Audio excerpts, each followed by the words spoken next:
Walaupun orang Islam baru saja keluar daripada pemboikotan tersebut, Allah Subhanahu Wa Taala hendak menguji lagi kekasihnya Rasulullah. Para santri yang dirahmati Allah Subhanahu Wa Taala, Allah berfirman di dalam Al-Quran, fa inna ma'al usri yusran, inna ma'al usri yusra. Bila Allah uji, selepas kesusahan ada dua kesenangan. Inna ma'al usri yusran, fa inna ma'al usri yusran. Bersama dengan satu susah ada dua kesenangan. Walaupun Allah telah uji mereka dengan ujian yang berat, namun mereka terus bersabar semata-mata mempertahankan iman mereka. Maka selepas 3 tahun di boikot di kota Mekah, Allah memberikan sedikit kelapangan kepada orang Islam. Bagaimana?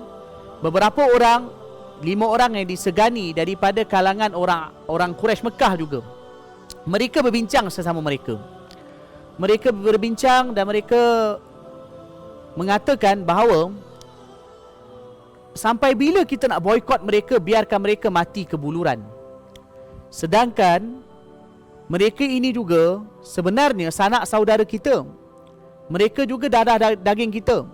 Takkanlah sampai kita langsung tak ada hati perut biarkan mereka mati macam ni saja. Kita mesti buat sesuatu untuk selamatkan mereka. Mereka berpakat 5 orang ini untuk selamatkan sanak saudara mereka daripada kalangan orang Islam yang diboikot ni. Jadi mereka pun pergi ke Kaabah untuk nak asalnya untuk nak koyakkan surat atau kepingan kulit yang terkandung di dalam dia perjanjian untuk boikot orang Rasulullah sallallahu alaihi wasallam dan juga orang Islam. Tetapi bila mereka sampai di Kaabah, mereka lihat kepingan kulit itu sebenarnya tanpa mereka sedari telah dimakan anak-anak.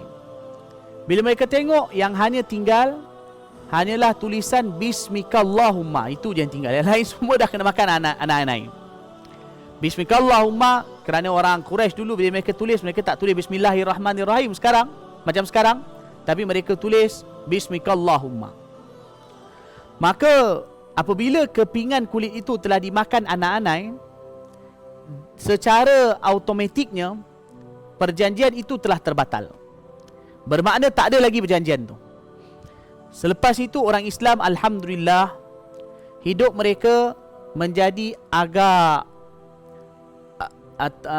lapang berbanding sebelum itu. Sebelum tu mereka hidup dalam tekanan, kemudian selepas itu hidup mereka menjadi agak lapang, tenang. Kerana tekanan dah berakhir. Namun walaupun orang Islam baru saja keluar daripada pemboikotan tersebut, Allah Subhanahu Wa Taala hendak menguji lagi kekasihnya Rasulullah sallallahu alaihi wasallam. Bagaimana Allah Taala menguji baginda sallallahu alaihi wasallam? Para santri yang dirahmati Allah Subhanahu Wa Taala, lebih kurang 2 bulan selepas berakhirnya peristiwa pemboikotan tersebut, Allah telah mengambil seorang insan yang dikasihi oleh Rasulullah sallallahu alaihi wasallam, iaitu bapa saudara baginda, iaitu Abu Talib. Abu Talib diambil oleh Allah Subhanahu Wa Taala pada tahun ke-10 kenabian. Kita telah sampaikan sebelum ini berkenaan dengan jasa Abu Talib. Abu Talib, bapa saudara baginda, yang pelihara baginda, jaga baginda, bela baginda. Lebih kurang kalau kita kira sampailah kepada saat beliau meninggal dunia 42 tahun.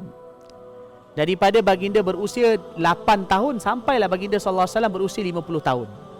Iaitu pada tahun ke-10 kenabian. Peristiwa yang disampaikan ini ialah tahun ke-10 kenabian. Pemboikotan berakhir tahun ke-10 kenabian. Kemudian 2 bulan lepas tu Abu Talib meninggal dunia, iaitu juga pada tahun ke-10 kenabian. Bermakna Rasulullah sallallahu alaihi wasallam ketika itu berusia 50 tahun. Abu Talib meninggal dunia. Ketika beliau hampir meninggal dunia, baginda datang mendakwahkan beliau supaya beriman kepada Allah Ta'ala. Baginda merayu kepada beliau, pakcik, ucapkanlah la ilaha illallah, saya akan sejukkan mata pakcik di akhirat nanti. Maksudnya saya akan bantu pakcik di akhirat nanti bila pakcik masuk Islam. Tapi Abu Talib tak sudi mengucapkan kalimah itu, dan dia mengucapkan ala millati Abdul Muttalib, di atas agama Abdul Muttalib. Maksudnya dia kekal. Beliau pun meninggal dunia. Nabi SAW begitu sedih dengan perginya beliau. Pemergian beliau ini menyebabkan Nabi SAW begitu sedih, dan baginda juga berduka cita kerana beliau tidak menerima kalimah Allah Ta'ala, sehingga Allah Ta'ala menenangkan Rasulullah SAW dengan firman-Nya, innaka la tahdi man ahbabta walakinnallaha yahdi man yasha. Sesungguhnya engkau, wahai Muhammad, tidak boleh memberi hidayah kepada orang yang kau kasihi, orang yang kau sayang, tapi Allah yang bagi hidayat kepada siapa yang dia kehendaki.